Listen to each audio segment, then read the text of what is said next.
Bapak Ibu, Tuhan Yesus memberkati. Oras, perkenalkan nama saya Andre Manumpak Bulton, mahasiswa STT GMI Bandar Baru. Saya semester 6. Demikianlah perkenalan kita. Bapak Ibu, terlebih dahulu kita sebelum mendengarkan firman Tuhan, kita berdoa. Kita bersatu dalam doa. Damai sejahtera Allah yang melampaui segala akal pikiran manusia, itulah menyertai kita dan merawat kita dan memberkati kita dalam mendengarkan firman. Di dalam nama Yesus kami sudah berdoa. Amin. Siap Bapak Ibu jemaat Tuhan yang terkasih, mari kita membuka Alkitab kita dari Injil Matius 4 ayat 1 sampai 11. Demikian pembacaan firman Tuhan kita. Pencobaan di padang gurun. Maka Yesus dibawa oleh Roh Kudus padang gurun untuk dicobai iblis. Dan setelah berpuasa 40 hari 40 malam, akhirnya laparlah Yesus. Lalu datanglah si pencoba itu dan berkata kepadanya, "Jika engkau anak Allah, perintahkanlah supaya batu ini menjadi roti." Tapi Yesus menjawab, "Ada tertulis, manusia hidup bukan dari roti saja, tetapi dari setiap firman yang keluar dari mulut Allah." Kemudian iblis membawanya ke kota suci dan menempatkan dia ke hubungan bait Allah dan berkata kepadanya, "Jika engkau anak Allah, jatuhkanlah dirimu ke bawah, sebab ada tertulis mengenai engkau, ia akan memerintahkan malaikat-malaikatnya, dan mereka akan menantang engkau di atas tangannya, supaya kakimu jangan terantuk pada batu."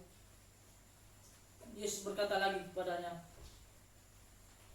"Ada pula tertulis, jangan engkau mencobai Tuhan Allahmu." Dan iblis membawanya pula ke atas gunung yang sangat tinggi dan memperlihatkan kepadanya semua kerajaan dunia dengan kemegahannya, dan berkata padanya, "Semua itu akan kuberikan kepadamu jika engkau sujud menyembahku." Maka berkatalah Yesus padanya, "Nyala iblis, sebab ada tertulis, engkau harus menyembah Tuhan Allahmu, dan hanya kepada Dia sajalah engkau berbakti." Maka berkatalah Yesus, baru ayat 11 Bapak Ibu, "Lalu iblis meninggalkan dia, dan lihatlah malaikat-malaikat datang melayani dia."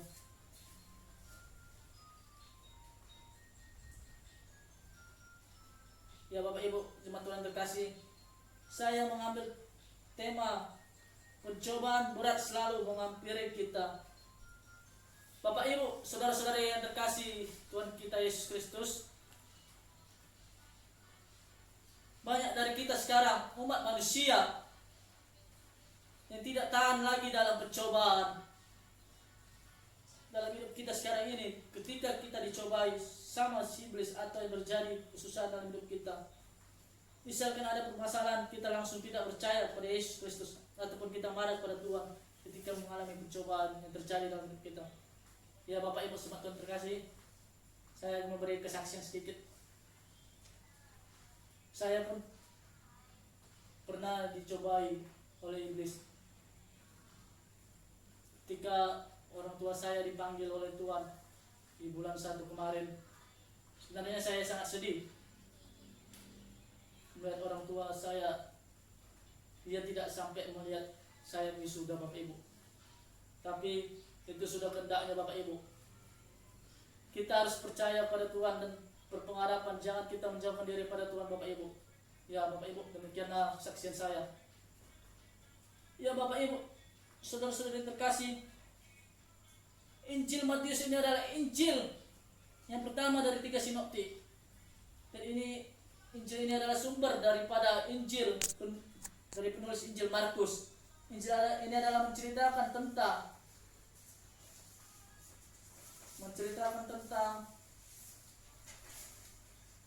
kerajaan Allah pada saat itu melalui Yesus Kristus. Ya, Bapak Ibu jemaat Tuhan terkasih, dalam pasal 1 teks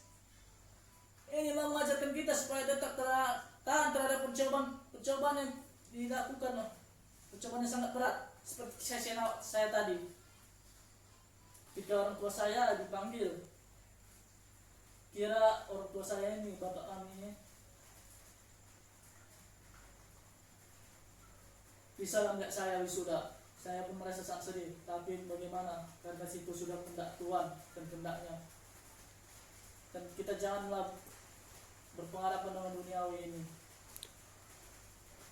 Percayalah pada Tuhan Yesus, karena pencobaan-pencobaan kita bukan adalah pencobaan-pencobaan yang biasa.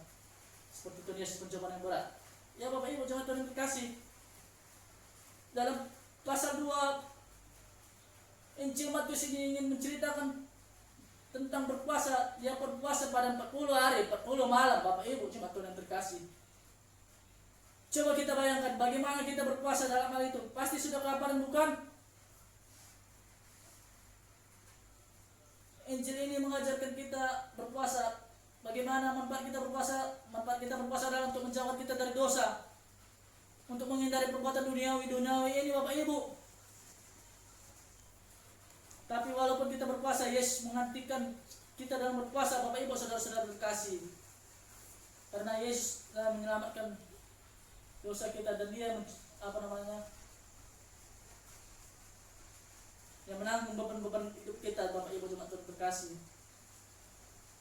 Pasal yang ketiga, Bapak Ibu jemaat Tuhan yang terkasih, Yesus dicoba iblis. Jikalau engkau Allah, jatuhkanlah dirimu. Iblis sudah tahu bahwa Yesus adalah Allah yang telah menanggung dosa kita, bahwa Dia adalah Tuhan menyelamatkan manusia dari perbuatan dosa. Bapak Ibu saudara terkasih, kenapa kita tidak percaya terkait sama Tuhan Yesus, Bapak Ibu? Pasal yang kelima, Bapak Ibu, iblis pun mencobai lagi, membawa dia ke hubungan baik Allah, untuk mencoba yang Allah itu. Bahwasanya di situ sudah jelas Allah yang menanggung dosa-dosa manusia dan beban berat kita, Bapak Ibu. Pasal yang ke-6, Bapak Ibu, iblis pun berkata, jikalau engkau Allah, jatuhkanlah dirimu.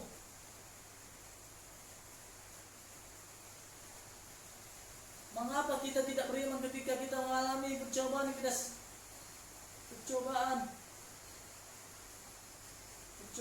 kita selalu goyang percayaan kita pada Tuhan, Bapak Ibu saudara-saudara terkasih. Pasal yang ke-7, Bapak Ibu jemaat Tuhan yang terkasih, Tuhan Yesus bersabda pada si iblis, jangan engkau mencobai Tuhan Allahmu. Berarti jelas Tuhan Yesus adalah anak Allah atau Allah itu sendiri yang menyerupai manusia, dan Dia menanggung beban kita dari kehidupan kita yang kena dosa. Pasal yang ke-8, iblis pun mencoba dia lagi dan membawanya ke atas gunung dan menunjukkan kemegahan gunung yang indah itu, Bapak Ibu. Jika kita seperti Yesus, posisi kita pasti kita sudah jatuh ke dalam percobaan itu, dan kita mengikuti ala duniawi ini. Seperti pasal ke-8 tadi, dan kita sudah mengikuti harta-harta yang mewah melimpah, Bapak Ibu jemaat Tuhan terkasih. Ya Bapak Ibu jemaat Tuhan terkasih, pasal ke-9, iblis pun membilang kepada Yesus, jika engkau sujud padaku, semua akan diberikan padamu. Berarti sudah jelas Yesus yang menanggung beban kita dari pencobaan yang kita alami, sampai Tuhan Yesus pun dilecehkan oleh si iblis. Bapak Ibu saudara terkasih, kata si iblis di sini, ya jika engkau sujud padaku, semua akan diberikan padamu. Berarti Yesus jelasan Allah yang menanggung beban dosa-dosa dan duniawi yang menjadi ini, Bapak Ibu. Yang kita terkadang menolak perintah Tuhan ini, dan kita menjauh dari Tuhan ketika kita dalam pencobaan, Bapak Ibu jemaat Tuhan terkasih. Iya Bapak Ibu jemaat Tuhan terkasih, si iblis pun mundur tatkala pasal yang ke-10, karena Tuhan Yesus adalah Allah yang agung, karena Dia yang menanggung pencobaan kita, Bapak Ibu jemaat Tuhan terkasih. Jadi pencobaan itu sudah ditanggung oleh Tuhan kita Yesus Kristus, Bapak Ibu jemaat Tuhan terkasih. Tetaplah percaya pada Tuhan Yesus, Bapak Ibu. Yang pasal 11, mari kita melihat iblis meninggalkan dia, dan lihatlah malaikat-malaikat datang melayani Yesus. Bahwasanya di sini Bapak Ibu jemaat Tuhan yang terkasih, Yesus sudah jelas dia anak Allah yang hidup, yang menebus dosa-dosa dan yang sudah menanggung percobaan-percobaan kita. Bapak Ibu jemaat Tuhan yang terkasih, seperti ilustrasi yang saya akan sampaikan Bapak Ibu dalam Ratu Rohani, mari kita nyanyikan Bapak Ibu yang berjudul Di Tengah Ombak. Di tengah ombak dan arus pencobaan, hadir terhilang tujuan arah hidupku, bagaikan kapal yang selalu diombang-ambingkan, mengharap kasih-Nya seolah-olah ia mampu. Yesus perhatikan kehidupan tiap orang yang bisa dibetulkan dengan penuh kasih sayang. Yesus perhatikan ketetesan air mata, Dia menghadapi pikiran penuh penyesalan dosa. Di tengah ombak dan arus pencobaan, hati terhilang tujuan arah hidupku, bagaikan kapal yang selalu diombang-ambingkan, mengharap kasih-Nya seolah-olah ia mampu. Yesus perhatikan